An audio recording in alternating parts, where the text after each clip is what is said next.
Amen.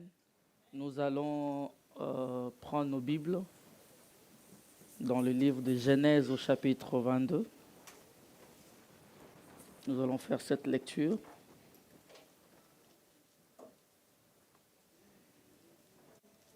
Genèse au chapitre 22, à partir du premier verset.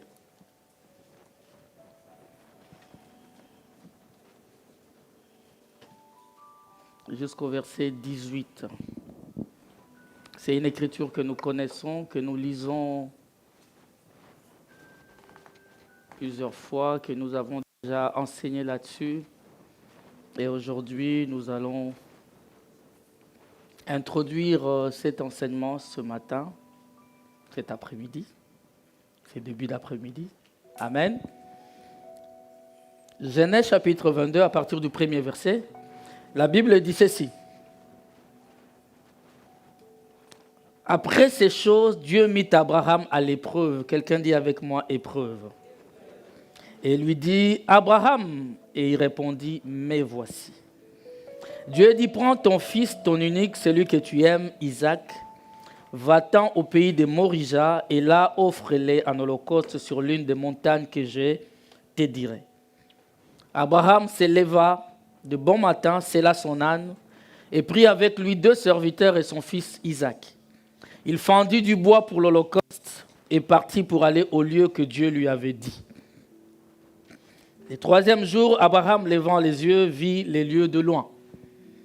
Et Abraham dit à ses serviteurs, restez ici avec l'âne, moi et les jeunes hommes, nous irons jusque-là pour adorer et nous reviendrons auprès de vous. Abraham prit le bois pour l'holocauste, le chargea sur son fils Isaac et porta dans sa main le feu et le couteau. Et ils marchèrent tous deux ensemble. Alors Isaac, parlant à Abraham, son père, dit, mon père. Et il répondit, me voici. Mon fils, Isaac reprit, voici le feu et le bois, mais où est l'agneau pour l'holocauste? Abraham répondit, mon fils, Dieu se pourvoira lui-même de l'agneau pour l'holocauste. Je croyais que tu lisais avec moi. Et ils marchèrent tous deux ensemble. Lorsqu'ils furent arrivés au lieu que Dieu lui avait dit, Abraham y leva un autel et rangea le bois. Il lia son fils Isaac et le mit sur l'autel par-dessus le bois. Puis Abraham étendit la main et prit le couteau pour égorger son fils. Alors l'ange de l'Éternel l'appela des cieux et dit, Abraham, Abraham, et il répondit, me voici. L'ange dit, n'avance pas ta main sur l'enfant et ne lui fais rien, car je sais maintenant que tu crains Dieu et que tu ne m'as pas refusé ton fils, ton unique. Abraham leva les yeux et vit derrière lui un bélier retenu dans un buisson par les cornes. Et Abraham alla prendre le bélier et l'offrit en holocauste à la place de son fils. Abraham donna à ces lieux le nom de Jéhovah-Jireh. C'est pourquoi l'on dit aujourd'hui à la montagne de l'Éternel, il sera. L'ange de l'Éternel appela une seconde fois Abraham des cieux et dit, je le jure par moi-même, parole de l'Éternel. Donnez-moi un amen. Parce que tu as fait cela et que tu n'as pas refusé ton fils, ton unique, je te bénirai et je multiplierai ta postérité. Y a-t-il la postérité d'Abraham en ces lieux?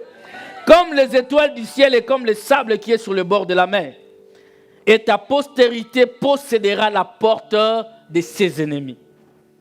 Toutes les nations de la terre seront bénies en ta postérité parce que tu as obéi à ma voix. Qu'un enfant de Dieu dise Amen. Nous pouvons nous asseoir. Je crois que la technique aujourd'hui veut me faire souffrir parce que je n'ai pas les Écritures. Amen. Je n'aime pas dire je serai court, mais je vais faire de mon mieux, n'est-ce pas? Amen. Ce message est un message qui vient mettre entre parenthèses l'enseignement que nous avions déjà sur Étroite est la porte. Je devais enchaîner avec l'enlèvement de l'Église, mais c'est vraiment par le Saint-Esprit que j'ai été obligé de faire ce message maintenant. Amen. Ce message va nous conduire quelques dimanches et nous aurons une veillée de prière à ce sujet. Qu'un enfant de Dieu dise Amen. Nous sommes dans notre année de témoignage, n'est-ce pas? L'année 2024, année de témoignage, que nous avons intitulée année de témoignage. C'est Eda en hébreu. Amen. Nous avons dit que le témoignage est une déclaration de ce que l'on a vu, entendu et qui servent à l'établissement de la vérité. Mais un témoignage fait partie du vécu. Ça, c'est des choses qu'on a parlé tout le mois de janvier et février. Le témoignage fait partie de ton vécu. On ne peut pas témoigner de quelque chose qu'on n'a pas vécu. Ce serait un mensonge. Alléluia. Voilà pourquoi je vous ai toujours dit qu'un chrétien n'a pas croisé Jésus. Non, un chrétien n'est pas celui qui l'a croisé, mais c'est celui qui l'a rencontré. Il y a une différence entre croiser et rencontrer quelqu'un. Amen, frère. Si je t'ai rencontré, ma soeur, je peux détailler ce que tu es. Je peux dire la couleur de tes cheveux, comment tu étais vêtu. Quel est ton nom? Parce que quelqu'un avec lequel on s'est rencontré, on a mangé, on a communié ensemble, c'est cette personne-là sur laquelle tu peux témoigner. Alléluia. Nous avons des chrétiens aujourd'hui qui croisent le Seigneur. Mais nous, ici, nous voulons les rencontrer. Amen. Le témoignage ne rend pas compte des faits. Mais le témoignage rend compte des vécus des faits. C'est des choses que j'ai expérimentées et que j'ai vécues. C'est ce que je viens raconter. Amen. Raison pour laquelle, lorsque le Seigneur dit aux disciples, allez faire de toutes les nations les disciples. Dans Actes des Apôtres, chapitre 1er, il leur dit, mais restez d'abord ici. N'allez pas encore parler de moi sans m'avoir rencontré personnellement dans une nouvelle dimension. Donnez-moi un amen. Parce que l'apôtre Paul dit, tous ceux qui l'ont rencontré, selon la chair, ce n'est pas ça qui donne la vie. La vie, c'est lorsque tu l'expérimentes en tant qu'esprit. Parce que l'église de Dieu n'est église que lorsqu'il est bâti sur Christ, l'esprit. Ici, nous ne parlons pas d'un homme quelque part. Nous parlons de Jésus, d'un homme, du Dieu tout-puissant, de l'esprit qui est devenu matière. De la même manière, le véritable toi, celui qui te connaît dans cet emballage, Stéphane, il ne te connaît pas. Ah, tu ne m'as pas suivi. Celui qui te connaît, qui ne fait que te complimenter tes beaux yeux, sans voir tes yeux de l'esprit, il ne te connaît pas. Celui qui te regarde, qui ne voit que l'emballage dans lequel tu es. Parce que le véritable toi n'est pas cet emballage. Cet emballage est un instrument que Dieu t'a donné. Voilà pourquoi tu dis c'est mon bras. Mon bras, ce n'est pas toi. C'est un instrument que Dieu t'a donné. Donnez-moi un amen bien. Amen. Nous voulons être de ceux qui témoignent ce qu'on a vécu. Il leur dit, restez d'abord à Jérusalem. Ils sont restés dans la chambre haute. Ils ont prié. Lorsque l'Esprit est descendu, c'est alors qu'ils ont témoigné. Amen. Alléluia. C'est alors qu'ils ont témoigné. Y a-t-il des gens qui veulent témoigner Jésus? Voilà pourquoi ce thème dit, jamais l'un sans l'autre. Donnez-moi un amen. Jamais l'un sans l'autre. Il n'y a pas de témoignage sans l'épreuve. Je ne parle pas d'épreuve, épreuve. Il n'y a pas de témoignage sans épreuve. Frère, si tu témoignes sans épreuve, ton témoignage n'est pas solide. Alléluia. Amen. Ton témoignage n'est pas solide aussi longtemps que tu vas témoigner des choses que simplement tu as entendues mais que tu n'as pas vécues. J'aimerais dire à quelqu'un, nous sommes dans un temps où nous voulons témoigner des choses que nous avons réellement vécues. Amen.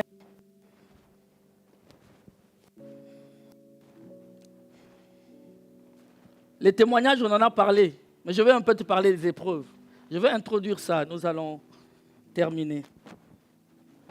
En hébreu, c'est ce qu'on appelait naka. Naka, c'est essayer. Essayer. Bien aimé, devant les épreuves, Dieu te donne une opportunité d'essayer. Ah, frère, un chrétien, c'est un costaud. Un chrétien, c'est un courageux. Si on t'a prêché l'évangile que devenir chrétien, c'est vivre à l'aise, tranquille, on t'a trompé. On t'a mal présenté l'évangile. En fait, lorsque tu crois au Seigneur Jésus-Christ, tu déclares la guerre à l'ennemi. Un chrétien qui dit Seigneur, je te reçois comme mon Seigneur, mon Sauveur. C'est en fait c'est un homme qui se lève, qui regarde l'ennemi. Je suis là. La bagarre peut commencer. Ah, tu ne m'as pas compris. Un chrétien, il regarde l'ennemi, il dit maintenant je suis là. Tu peux t'avancer. Parce que si le diable ne s'occupe pas de toi, tu es dans sa poche. Mais lorsque tu acceptes le Seigneur, en fait, tu es en train de le narguer, tu es en train de lui dire come on, viens. C'est maintenant l'heure. Un chrétien n'est pas un fainéant. Un chrétien, c'est un courageux. Le christianisme n'est pas un club maître. Le christianisme, ce n'est pas des vacances. Ah. Lorsque tu acceptes Jésus, c'est alors que tu montes sur les rings. Je parle à quelqu'un ici. Et quand quelqu'un monte sur les rings, c'est-à-dire qu'il accepte de recevoir des coups. Il accepte d'encaisser des coups. Voilà pourquoi Christ dira, le juste tombera, cette fois il se relèvera. Je suis dans un ring, je veux encaisser, mais vous allez aussi recevoir.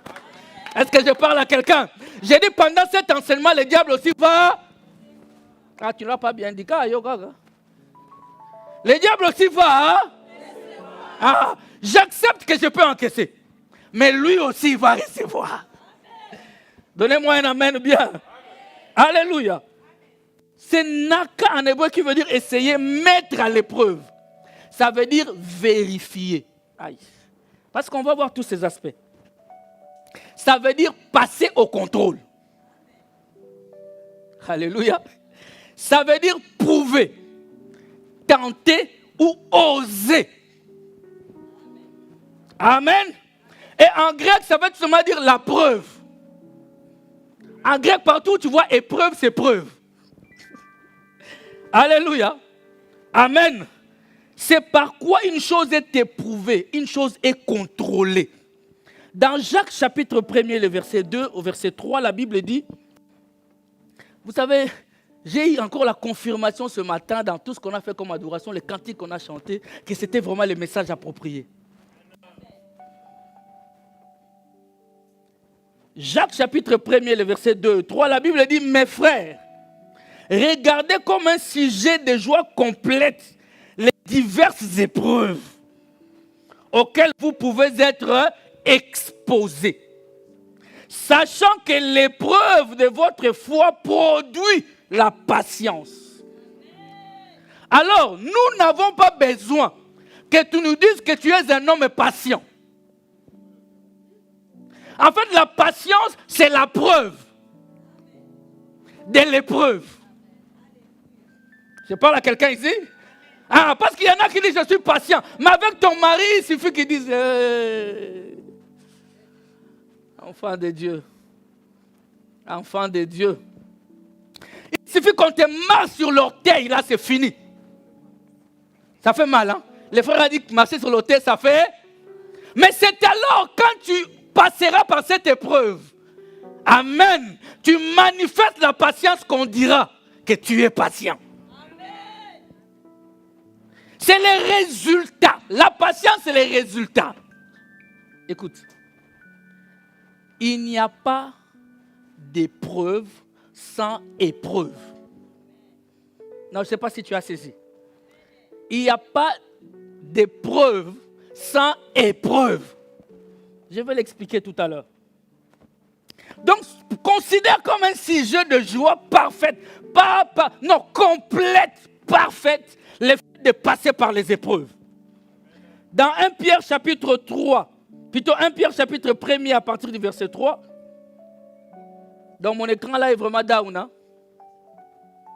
Oh my. Ok. Ça veut dire j'aime pas tenir ça comme ça. J'aime être libre.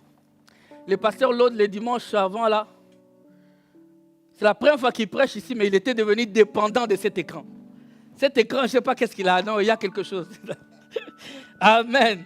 1 Pierre chapitre 1er à partir du verset 3, la Bible dit, béni soit Dieu le Père de notre Seigneur Jésus-Christ, qui selon sa grande miséricorde nous a régénérés pour une espérance vivante, par la résurrection de Jésus-Christ d'entre les morts. Écoute, pour un héritage qui ne se peut ni corrompre, ni souiller, ni flétrir, lesquels vous est réservé dans les cieux. À vous qui, par la puissance de Dieu, êtes gardés par la foi pour le salut, prêts à être révélés dans les derniers temps. C'est là ce qui fait votre joie. Quoique maintenant, puisqu'il le faut, vous soyez attristés par un peu de temps, par diverses épreuves. Je veux dire à quelqu'un, les épreuves de la vie ici, c'est pour un peu de temps. Amen. C'est pour un peu. Afin que l'épreuve de votre foi, plus précieuse que l'or périssable, qui cependant est éprouvé par le feu, ait pour résultat la louange. Amen. En fait, l'épreuve de votre foi doit avoir pour résultat la louange. C'est-à-dire la preuve que tu es passé par les épreuves. C'est quand tu ne trembles pas, tu continues à louer Dieu malgré ces épreuves. Alléluia. La gloire et l'honneur lorsque Jésus-Christ apparaîtra. Je veux dire à quelqu'un, moi, en aucun moment, Dieu n'a... Vous savez, Jésus-Christ a osé une fois, dans le jardin de Gethsemane. Il a osé, il a dit, Seigneur, éloigne cette coupe. Le Seigneur l'a fait. Est-ce que le Seigneur a éloigné la coupe? Ne prie pas pour que les épreuves s'éloignent de toi. Non. D'ailleurs, sans les épreuves, Dieu n'est pas Dieu. Dieu lui-même est le premier à nous éprouver. Est-ce que tu le sais? Dieu lui-même, en tant que Père, il nous éprouve. Alléluia. Parce que c'est par les épreuves que nous démontrons de quoi notre Dieu est capable. Si tu passes par les épreuves, tu auras un témoignage pour dire aux gens de quoi ton Dieu est capable. Toi, moindre maladie, c'est des pleurs et des pleurs. Au lieu de t'élever et de proclamer que par ces meurtrissures, nous sommes guéris. Donnez-moi un amen bien. Par ces meurtrissures, nous sommes guéris. Bien aimé, les épreuves sont réservées pour des grandes destinées. Non, tu ne m'as pas saisi. Les épreuves sont destinées pour des grandes destinées. Alléluia. Une épreuve désigne l'action d'éprouver quelqu'un ou quelque chose. Une épreuve, c'est l'action d'éprouver quelqu'un ou quelque chose. En latin, c'est probare qui veut dire essayer. Je vous dis, dès que tu as l'opportunité devant une épreuve, essaye. Même si tu ne vois pas d'issue, même si tu ne sais même pas par où commencer, mais essaye quand même. J'encourage quelqu'un ce matin à essayer. Amen. Alléluia. Une épreuve, j'aime bien cette définition, c'est un essai par lequel on éprouve de la résistance, la qualité de quelque chose. Donnez-moi un amen.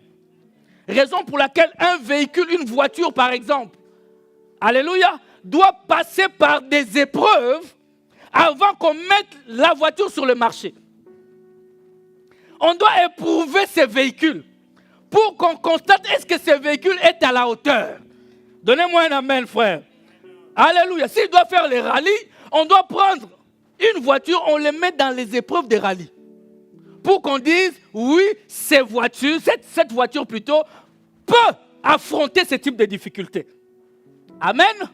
Amen. De la même manière, dans l'ancien temps chez nous en Afrique, si tu viens pour marier une fille, tu passes par les épreuves.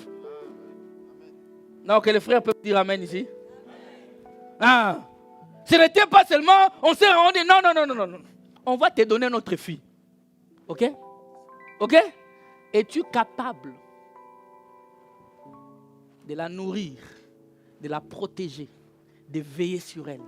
Es-tu capable? On va t'envoyer en forêt, va nous tuer un lion. Amen. Va nous tuer un lion. Alléluia. Jacob, tu veux Rachel? Prends Léa. Non, moi je veux Rachel. 7 ans de travail. Montre-nous de quoi tu es capable. Qu'est-ce que tu as dans ton ventre? Alléluia. Ma soeur, ce n'est pas un péché d'éprouver un fiancé. Non, mes soeurs, écoutez-moi. Ce n'est pas un péché d'éprouver un fiancé. Pourquoi vous êtes silencieux, le frère? Vous pouvez encourager les sœurs en disant Amen, non? C'est pas que tu viens seulement comme ça le matin, je t'aime, je t'aime, je t'aime. On ne mange pas, je t'aime. Donnez-moi un Amen bien. Vous savez, les je t'aime, quand c'est toujours palabre et palabre, à un moment donné, ça va t'énerver. Un peu d'action. Amen. Si Jésus était resté au ciel, je vous aime, on va mourir dans le péché. Il fallait que Jésus vienne nous montre de quoi il est capable. Parce que la Bible dit, le plus grand amour, c'est donner sa vie à celui qu'on... Mais toi, ton amour, il est comment? Amen. Vous êtes là avec des amours, des bécotages dans les rues. Je t'aime. Frère, c'est pas ça l'amour. C'est pas les petits messages qu'on t'envoie sur Instagram. Des emojis, des bisous et des cœurs. Ce n'est pas ça l'amour. Amen. Un jour, lève-toi, appelle-le à 6h du matin. Est-ce qu'il est en train de ronfler encore? Ou le frère est déjà en train de prier? Ou le frère est déjà sorti pour aller travailler? Ou il est déjà sorti pour aller faire une formation? Frère, nous sommes entourés de fainéants aujourd'hui. Des gens qui ne veulent pas des épreuves. Ils veulent tout de suite. Ma soeur, ne ramasse pas un garçon dans la rue. Frère, ce n'est même pas faire souffrir. C'est normal. Que tu lui dises, tu l'appelles un jour à 4h du matin. Ah, je dormais déjà. Comment toi, à 25 ans, tu dors 12 heures par jour? Comment est-il possible? Mais dites-moi, comment est-il possible? Comment un homme normal, dans ce temps où ça va très vite ici, là, tu peux dormir, la vie a déjà commencé. Dans ces pays où on a toujours l'impression qu'on est en retard. Je vous ai déjà rencontré de mon baptême. Je suis venu ici en tant qu'étudiant. 98, 99, 98, 99. J'ai mis mon réveil. Et mon réveil à 6h du matin. Hein? Ça sonne. Je me lève, je vois que c'est 6h. J'ouvre la fenêtre, il faisait noir dehors. J'ai dit non, mon réveil s'est trompé. J'ai dit non, je dors encore un peu. Je me lève 8h dans mon réveil. Je regarde, il fait toujours noir dehors. Je suis arrivé à l'université vraiment avec donc tous les préjugés de noir. En retard. Moi qui n'aime pas les retards. Tu rentres dans l'auditoire, tout le monde me regardait. Dès mon entrée jusqu'à ce que je sois m'asseoir. Amen. Frère, ma soeur ne prend pas pour plaisir de prendre. Ne regarde pas parce qu'il est beau. Ne regarde pas ça. Il passe tout son temps dans le fitness là, tu vois musclé là. C'est fitness. Comment toi, jeune homme, tu passes plus de temps dans le fitness que travailler? Un garçon qui prend plus soin de son apparence que de ses projets. Est-ce que ta tête là, ça fonctionne? Tu prends plus de temps de ton apparence que des projets de vie. Aucun projet de vie. Mais le matin, bien soigné toujours. Des choses comme ça, fais attention. Amen. Je vais parler un peu, n'est-ce pas? On doit soumettre aux interrogations. Soumets-les aux interrogations. En fait, une épreuve, c'est une interrogation. C'est un exercice. C'est une composition faisant partie d'un examen ou d'un concours. Voilà pourquoi les épreuves à l'école, les examens, on appelle ça aussi les épreuves. Parce qu'il n'y a pas de diplôme sans épreuve. Donnez-moi un amen bien. Il n'y a pas de diplôme sans épreuve. Raison pour laquelle tu ne peux pas avoir un permis de conduire sans la preuve. On va te mettre dans des conditions pour qu'on te donne le permis de conduire. Mais ma soeur, tu lui donnes le permis de conduire caraboé. Comme ça. Donnez-moi un amen bien. C'est ce qui permet de juger la valeur d'une personne, d'une œuvre humaine. Et quand on parle des épreuves, les épreuves ont comme synonyme. Ça, quand j'ai été voir les synonymes des épreuves, j'ai dit waouh. Les épreuves ont comme synonyme catastrophe. Quand on parle de catastrophe, ça peut être une épreuve. Les épreuves ont comme synonyme un coup dur, un malheur, une souffrance, des difficultés. Et j'ai aimé, le dictionnaire dit même que les épreuves ont comme synonyme la tribulation. Dis avec moi tribulation. Tu croyais que ce n'était qu'un terme apocalyptique. Toi aussi. Tu peux rencontrer des tribulations. Amen. Ce sont des peines, des revers ou des misères. Dans la vie, nous rencontrerons ces choses. L'apôtre Paul dit même que dans les mariages, il y aura des tribulations. 1 Corinthiens chapitre 7. Il dit que les mariages, lorsque tu mets tes pieds dedans, en fait, tu vas affronter les tribulations. Donnez-moi un amen. Mais j'aime l'apôtre Paul. Romains chapitre 8. Alléluia. Donnez-moi un amen bien. Donnez-moi un amen bien. Est-ce que quelqu'un est content d'entendre ceci? On va terminer. J'introduis. Romains 8, 31. La Bible dit ceci. Même ici, ça ne va pas. Ok. Que dirons-nous donc à l'égard de ces choses? Si Dieu est pour nous. Ah, pourquoi tu le dis sans foi? Que dirons-nous à l'égard de ces épreuves? À l'égard de ces montagnes? Si Dieu est pour nous, qui sera contre nous? Alléluia, frère. Si Dieu est pour nous, qui sera contre nous? Lui qui n'a point épargné son propre fils, mais qui l'a livré pour nous tous, comment ne nous donnera-t-il pas aussi toutes choses avec lui? J'ai dit bien toutes choses. Qui accusera les élus de Dieu? Qui accusera les élus de Dieu? C'est Dieu qui justifie. Ah, bien aimé, donnez-moi un amen bien. Vous savez, la Bible dit, nous sommes heureux, nous à qui l'Éternel n'impute pas les iniquités. Tu vas m'accuser en fonction de quoi? J'ai le sang de Jésus-Christ en moi. J'ai un avocat qui n'échoue jamais.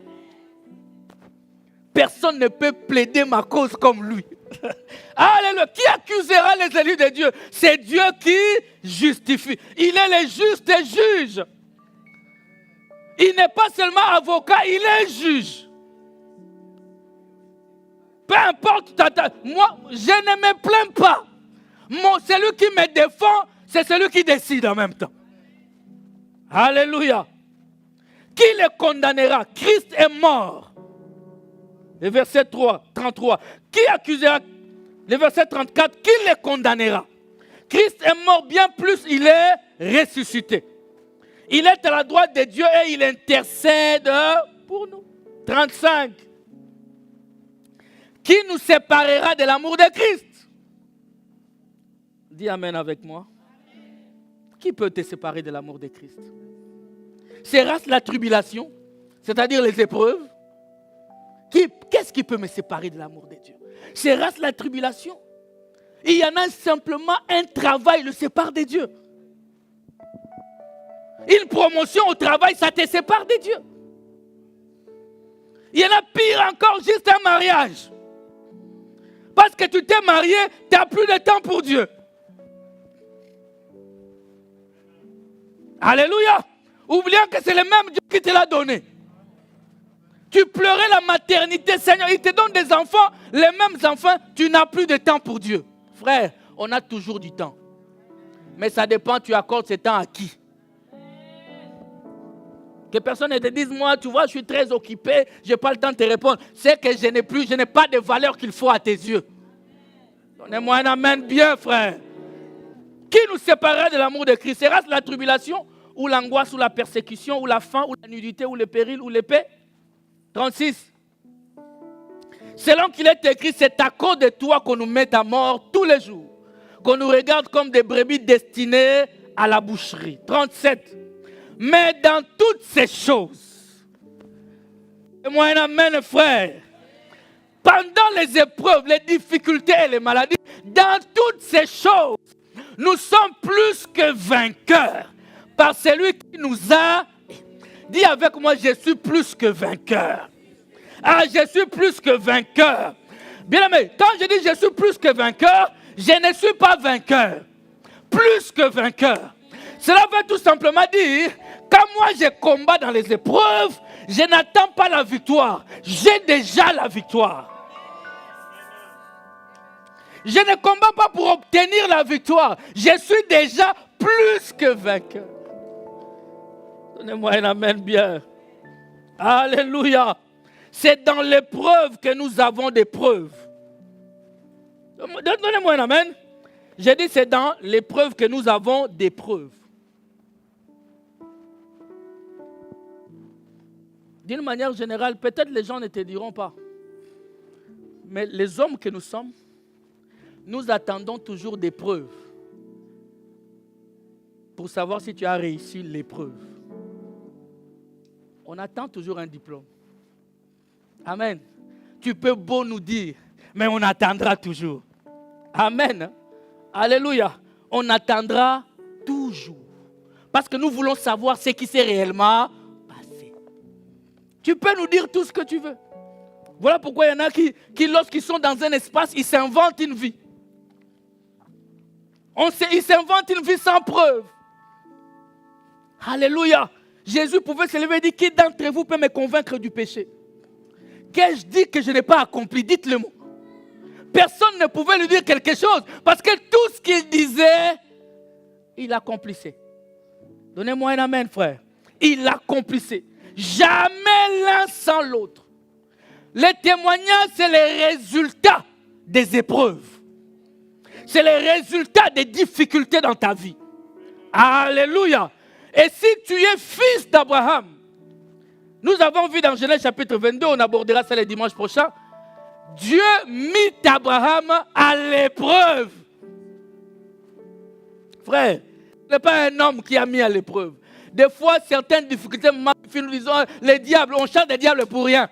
C'est Dieu qui te met à l'épreuve. Les sorciers de famille, mais il n'y a pas de sorciers de famille, Dieu te met à l'épreuve. Je peux parler ou pas? Je peux parler ou pas? L'homme cherche toujours des boucs émissaires. Surtout les chrétiens experts en boucs émissaires. Ils ne se lèvent pas pour prier. Ils ne cherchent pas Dieu. Ils ne travaillent pas. Mais ils rêvent. La manne est tombée une seule fois, frère. Donnez-moi un amen. Je disais la manne est tombée une seule fois. Tu attends la manne. Va bosser. Je parle à des enfants de Dieu ici. Sinon, tu iras au ciel si tu crains Dieu, mais pauvre. Et c'est très difficile que les pauvres héritent le ciel. Tu ne le crois pas? Laisse-moi te dire, 99,99% des pauvres sont aigris. Sont méchants. Ils parlent du mal des autres, ceux qui ont réussi.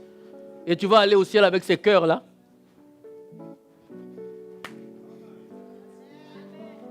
Mais disons-nous la vérité, tu vas aller au ciel avec quel cœur? Ces cœurs-là, dès que quelqu'un réussit, c'est des fétiches. Dès que quelqu'un réussit, lui là, c'est pas simple. Comme disent les Ouest-Africains, ils disent c'est pas simple, c'est composé. Lui là, il a réussi comme ça, lui, on le connaît, c'est pas simple. Il a touché. Il n'a pas touché, frère. Il a travaillé, il a cru, il a réussi, il a essayé, il a essayé, il a essayé. Face aux épreuves, il a essayé. Il a essayé. Nous sommes ici, là. On ne veut pas essayer, mais on est champion en critique. Lui, là, comme il a cette voiture-là, c'est que. C'est que quoi? C'est que quoi? Laisse-moi terminer Je vais simplement le dire. Et on va s'arrêter là. Écoute ceci, frère. J'aimerais que tu pars avec ça. On va approfondir ça peut-être le dimanche prochain. Écoute. Avoir la promesse de Dieu sur ta vie ne suffit pas. Amen. Tu peux recevoir toutes les prophéties du monde. Ça ne suffit pas. En tout cas, parce qu'il y en a beaucoup qui aiment les prophéties ici. Amen. Vous attirez votre attention quand on commence à vous dire des choses. Alors, c'est que la Bible dit là, non, ça ne compte pas. Mais c'est qu'un humain vient te dire, soi-disant qu'il a vu. C'est ce que tu crois. Mais on peut te dire toutes les choses, toutes les promesses de Dieu sur ta vie, ça ne suffit pas. Les enfants d'Israël, peut-être ils te disent, comment est-il possible?